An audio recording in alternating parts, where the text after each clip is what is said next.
Drama serial तरके वफा। फूफो जो इस बार मरियम का रिश्ता आसिफ के लिए लेने तो आई, लेकिन उसके हाथ इस बार कुछ भी ना आया। उधर सिप्ते का दोस्त इस बार मोहब्बत का इजहार मरियम के सामने कर ही देता है, जिसके बाद मरियम सोचों में गुम हो जाती है। आने वाली किसकी मुकम्मल कहानी में आप सभी दोस्त देखेंगे। घर में जैसे ही मरियम आती है तो यहाँ पर उसका आमना सामना आसिफ के साथ हो ही जाता है। आसिफ मोहब्बत भरी निगाहों के साथ उसे देख रहा है। उसका सिर्फ और सिर्फ यही ज़हन है कि मरियम उस बार उसे मिल ही जाए। उधर घर में फूफो इस बार सारे घर वालों के सामने बोल ही पड़ती है। कहती है कि मुझे मरियम के लिए रिश्ता चाहिए आसिफ को लेकर। दादोमा कहती है कि तुम कैसी बातें कर रहे हो, आसिफ और मरियम का तुम्हें कोई जोड़ नजर आता है क्या? मरियम में कौन से अम्मीजान सुरखाब के पर लगे हुए हैं, मुझे ये भी तो बता दें। घर में अच्छा हंगामा होता है जहाँ पर उसके बाबा भी बोल ही पड़ते हैं। कहते हैं कि अल्लाह ने हमें बेटियां दी हैं तो इसका ये मतलब नहीं है कि हम बेटियों को बोझ समझना शुरू हो जाएं। ऐसा बिल्कुल भी नहीं है। अगर ये रिश्ता हो भी जाता है ना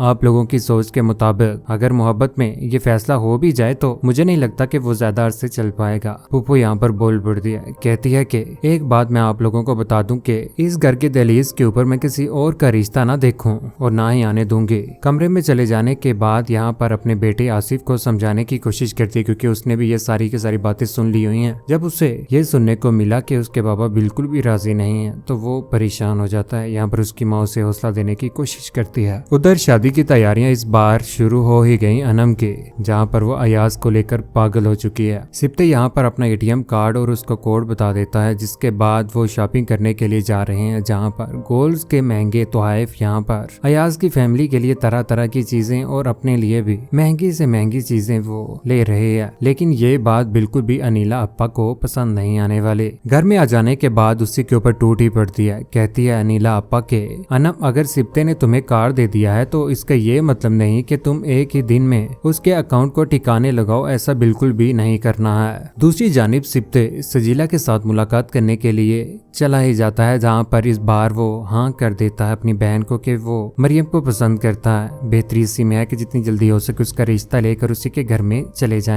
इस बार सजीला अपने भाई का करने ही वाली है रिश्ता, जो बात अनिला को बिल्कुल भी पसंद नहीं आएगी। उधर ऑफिस में इस बार सिप्ते का दोस्त देख रहा है सारा माजरा, जहाँ पर वो उन दोनों को इस बार करीब करने ही वाला है। मरियम हैरान रह जाती है। उधर घर में कामरान जो इस बार अपनी ही बीवी के ऊपर टूट पड़ता है, कहता है कि कहाँ पर होना है उसका रिश्ता, लेकिन सजीला अपने भाई की तारीफें करती कहती है कि मेरे भाई में क्या कमी है, शरीफ है, अपने पैरों पे खड़ा है, उसे किसी चीज की कमी नहीं बिल्कुल भी। घर में चले जाने के बाद इस बार मरियम बहुत ज्यादा परेशान है, सोचों में ही गुम है कि कहीं उसकी शादी आसिफ के साथ ना हो जाए। यहाँ पर अपनी ही बहन और भाई के पास बैठी होती है। उधर ऑफिस में इस बार सोचों में ही यह गुम कंफ्यूज हो चुकी है। सिप्ते का दोस्त इस बार पीछे ही पड़ चुका हुआ है मरियम के। सिप्ते गाड़ी में घर जा रहा है, उसके जहन में आज भी सिर्फ और सिर्फ मरियम ही है। आने वाले वक्त में मरियम और सिप्ते एक होने ही वाले हैं, लेकिन उसे बहुत सारी परेशानियों का सामना करना पड़ेगा। उसकी तीनों बहनें जो सिर्फ और सिर्फ सिप्ते के ऊपर कब्जा करके बैठे हुए हैं, मरियम को बिल्कुल भी उसके हक मिलेंगे ही नहीं। लेकिन कौन कौन चाहता है जल्द अज जल्द सिप्ते और मरियम एक हो जाए? और अयाज लालचिए, क्या उसे अनम मिल जानी चाहिए या नहीं? अपनी कीमती राय का इज़हार नीचे कमेंट सेक्शन में जरूर दीजिएगा। चैनल को सब्सक्राइब करने के बाद बेल का बटन जरूर दबाइएगा। अपना ख्याल रखिएगा, दुआ में याद रखिएगा। अल्लाह हाफिज।